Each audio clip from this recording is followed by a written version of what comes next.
Hello again. So today I'm going to show you how to open up your sacral chakra. This is your second chakra, where you're going to find it right below your belly button, this sensitive spot. You ever notice you be kissed right here and it's like, woo, that's your chakra right there. The colors of this one are orange, and you would like to feed it with carrots, sweet potatoes, apricots, orange foods. This chakra is about fertility, and anything in here could be lower back pain, because it does go through, because it's down through your spine, but it has to do with bladder, kidney, your lower intestines. So if you're having ailments in any of these, or your periods, maybe they're too heavy or they're not coming enough, you're having problems getting pregnant, you're having problems with intimacy, sexuality, this chakra is about all of that, but all of that being good and perfect and doing what you need it to do. So the point here is to let's make sure it's unblocked, keep it open, and do the things that we need to do to open it. So first and foremost, you want to open up your hips. In your hips is where you keep a lot of trauma, like childhood trauma or, major traumas. And so when you do these hip opening stretches and exercises, sometimes it could cause you to just get tears all of a sudden and be emotional. And that's what this chakra is about, emotions and sensitivity and such. So sometimes women and men, they'll both, start crying. And the reason for that is because all of that energy, the negative energy and trauma that's been there, you're now opening it up and letting it out and releasing it and making it clear so that you can have it active, not overactive, just perfectly active. So again, my knees are hurt. I can only do so much with teaching, some hip opening exercises, but I'll go for it best I can. So hopefully you can see. So you can lay down and put your leg out and lean to your right. And then I can feel this all through here and through here. And also you can stretch this way too. And then just change legs, do the other side.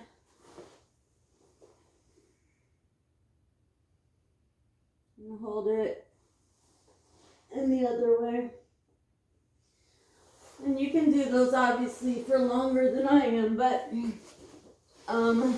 there's some good yoga poses you may want to look up, where you're putting your knees behind your elbows and, opening up. Also, putting your feet together, pulling them in as much as possible. This is supposed to be good for my knees, but... And then bring them in as far as you can. And that's opening your hips as well. So if you do a good 10 minutes or so on yoga or different stretches to open your hips. Another thing that is great, pelvic thrusts or just hip rotation, move your hips around. Dancing is another one that's good for your sacral chakra. So whatever your dance is, move your hips and dance, whatever. But if you like to do tapping, the tappings are different on this one. You can do your hands, the side ones. And remember, you always want to talk to your chakra. And again, you're imagining this. Chakra means wheel. And so, like spinning disc, and that's what our chakras are. They're spinning discs throughout our body, circular. And that's where the energy goes and should flow through naturally, like.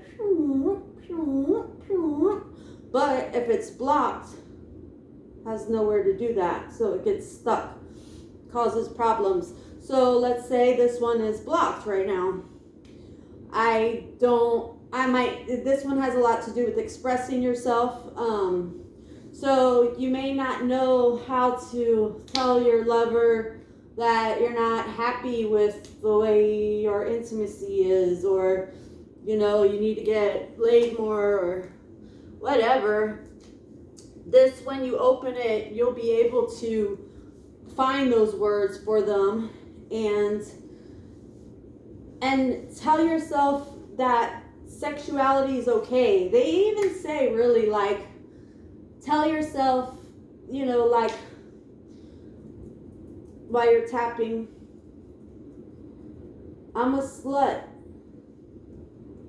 I love sex. And I'm okay with that.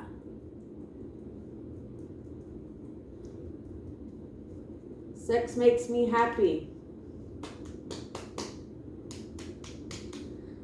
But you also, the tapping, it kicks out the negative things that are associated with stuff. So let's say you're oversensitive or over emotional. So whether you think you are or not, if somebody's telling you that, it maybe hurts your feelings or puts negativity into you.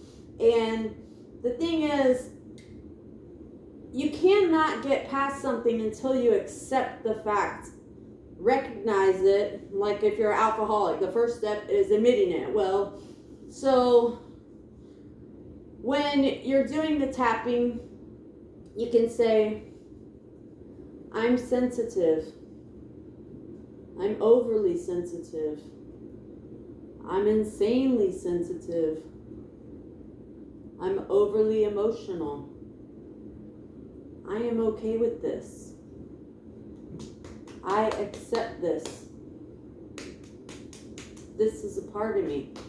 And as you're doing that, you're telling your body, hey, this is what I am.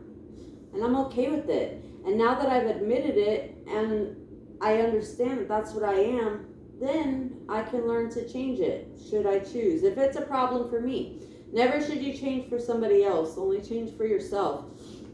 At the end of every day, at the end of every second, at the end of every minute, at the end of every hour, the only person that matters is you. As much as you love your family, your children, your mother, your father, God, whomever, if you die right now, and I've done it right now, the only person that matters at that second is you. You're the only one there with your mind. For instance, I was in a coma and I woke from a coma and I'm laying in a bed and I'm there and I had family around me and love coming towards me and helping me and, Reiki and prayers and everything else. But I was trapped inside my brain because I had a major stroke, and so my brain was confused and I didn't understand, and I had ICU psychosis, and the only thing that could get me through was my own mind. And that's why I know for a fact it's so powerful, and why I need to make sure that I'm always aware of what's going on with my mind, why I don't allow negativity into my space, because I have to protect my mind, because it is the only thing that's important at the end of every second, of every minute, of every hour, of every day. Late at night when you go to bed, you're the only one there in your mind. You might be laying next to your partner, but if you die in your sleep, you're the only one there. You're the only one if you're not ready to die, that can bring you back. And that's called your will to live. And that's very strong. And some people, they lose their will.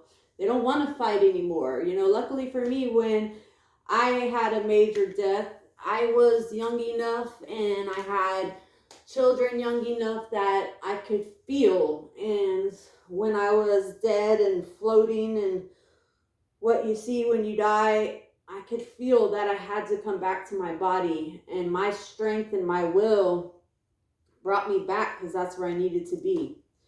And for instance, my legs. So yeah, I'm still working through it, but you know, a couple of weeks ago I couldn't even walk. All of a sudden I had this pain and they're telling me it's some crap, but you know, I don't love doctors. I don't like believing in them, and so I've been mentally taking it out, and I'm slowly starting to be able to walk again, you know? And all of this stuff is super, super important to me. Some people say chakras and Reiki and all that is pseudoscience and blah, blah, blah. But I know that the doctors told me that I had 0.03% chance to live, or they told my family, and if I did, it would be vegetative state. But, you know, a couple months later, I had to learn to walk, talk, read, write, all that crap all over again. But guess what? I walked out of that hospital. Granted, it was on a walker, like, but I did it because my will to live is strong, and my power is strong. Stronger than that 0.03% that the doctors gave. Doctors don't do nothing but follow statistics. 100 people died, one of them lived in that same situation, so the odds are you're 1 in 100, blah, blah, blah. It's not the way life goes, you know? I have a mind that's very powerful and a soul that's even more powerful than that. And that's where my will lives. And because I'm intelligent enough to know and have done Reiki and had Reiki taught to me at such a young age, that I know the power of my mind, and I can only show the proof by these legs kicking. They're going. May hurt, but they're moving. You know, last week I couldn't even move. So I hope to be able to show you guys how to do this for yourself, because it's really important. If you don't want to have prescriptions all over the place and taking all kinds of crap from the doctors, take this for that and that for this, and that causes this and this causes that, take all these 50,000 pills just to cure your one thing. Like for instance, for high blood pressure, they give you medication. They also say don't take grapefruit while you take your high blood pressure medication. Reason why? Because grapefruit naturally lowers blood pressure. And so if you combine the both, they're worried that your blood pressure may get so low, you'll drop out. So why not just tell people, eat grapefruit? Screw the blood pressure pills. But the reason for that is because those medicine, big pharma,